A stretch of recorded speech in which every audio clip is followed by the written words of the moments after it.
Tonight, the investigation begins. Salt Lake City suburbs, a parent's worst nightmare. Daddy heading to work, mommy at home with the children. 7 a.m., mommy notices 6-year-old Sierra missing from her bedroom. Immediately, mommy makes a frantic 911 call, but just 30 minutes later, the body of Sierra found just 1 block away, dumped in a local canal. What happened?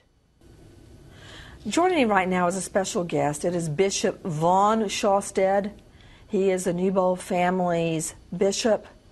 Thank you for being with us. Sir, what can you tell us about how the family is doing tonight? Well, as you probably know, they're devastated. This is such a hard thing for them. They're a very, very good family and loved by everyone in the neighborhood, in our ward, in our LDS ward, and also in the community. And they are just devastated at this point. And I don't know what else to say. What more can you tell us about the family themselves? What did the parents do for a living to start with? Well, father's an electrician and works for a small company there in the area. And the mother just had a small part-time job working at a dance studio that her daughter attended. And she may have had one other part-time job that was a couple hours a week, but that's really about it. How long had they been living there? They have been married and living there about 10 years, and I've known them that full time. And what about brothers or sisters for Sierra? Sierra had a little sister and also 2 older sisters and an older brother. Is the community afraid this evening that there is a predator on the loose?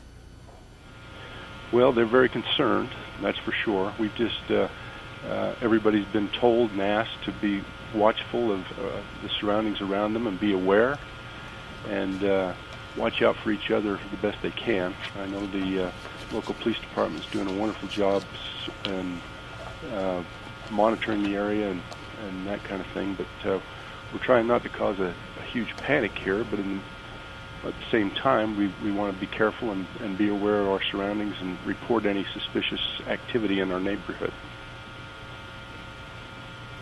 You know, police have stated there's obviously a predator out there. What more do you know, Bishop Vaughn Shawstead, about what's being told to the community? I don't know anything more. They are being very careful about what they say, just as a matter of procedure, and we're supportive of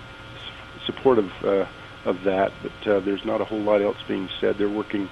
I know they're working hard. I see them out every day, and as early as or as late as this morning, come across 2 police cars coming through the neighborhood, just monitoring and watching. Bishop, has the family been apprised of the cause of death? I couldn't tell you. I do not know. How often do you see the family? I've seen them at least daily since this has happened. Talked to them, consoled them. My wife and I have had them over to our house. We've just tried to do the best we can to help them through this. Sir, when was the last time other people saw Sierra before she went missing outside the family? Well, I don't know. I can't answer that. I don't know. Were they at church the previous Sunday? Oh, yes. Yeah, they were there. What else can you tell us tonight, Bishop, about the family's thought process, what they are going through tonight, the siblings, how they are dealing with the fact their sister is gone? Well, again, it's a tough situation they're in. They're all feeling a great loss, and also, they're hoping that this person could be taken off the streets for fear that they're just worried about other children in the neighborhood or other children in anywhere. They don't want to see this happen again, and hope that there's enough clues that the police department can find this person and take them to justice.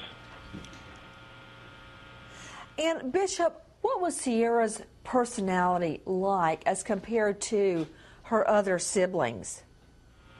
Well, she was a friendly little girl. She had big brown eyes, and she was easy to make friends with. She had the capability of being with someone for a half an hour, and pretty soon that was her best friend.